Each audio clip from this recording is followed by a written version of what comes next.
កម្មសខាហើយនឹងសំរងស៊ីទៅវិញទេដែលកំពុងលេងល្ខោនដាក់គ្នាទៅវិញទៅមកដូចខ្ញុំមើលឬខ្ញុំស្ដាប់មតិពីអ្នកនេះរៀងដូចផ្ទុយគ្នាហើយផ្ទុយគ្នានេះគឺអាចនឹងមានគ្រោះថ្នាក់ទៅដល់គណៈបកអាចនឹងសម្លាប់ជីវិតនយោបាយរបស់គណៈបកបន្តទៀតមិនខុសពីគណៈបកហ៊ុនស៊ិនប៉ាច់ទេក៏ប៉ុន្តែទោះបីយ៉ាងណាក៏ដោយប្រជាពលរដ្ឋលែងឆោតល្ងងហើយប្រជាពលរដ្ឋខ្លាយទៅជាប្រជាពលរដ្ឋថ្មីគាត់ត្រូវការអ្នកណាគណៈបកណាឬក៏បរិះណាដែលអាចធ្វើឲ្យមានការផ្លាស់ប្ដូររបៀបដឹកនាំ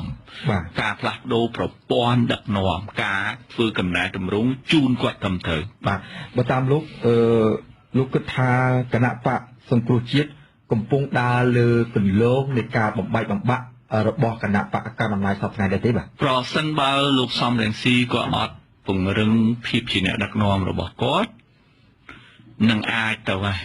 ប៉ុន្តែបើលោកកឹមសុខាខ្ញុំមើលទៅគាត់រៀងមានភាពដឹកនាំល្អប៉ុន្តែលោកសំរងស៊ីរបៀបដឹកនាំខ្ញុំបានប្រស្រ័យតាក់ទងជាមួយសមាជិកសភា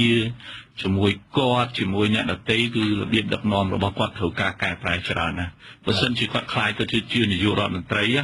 អាចនឹងផ្ដាច់ការជាងហ៊ុនសែន100 ដងអាហ្នឹងប្រសិនបើគាត់មិនកែប្រែចាប់ពីពេលនេះទៅ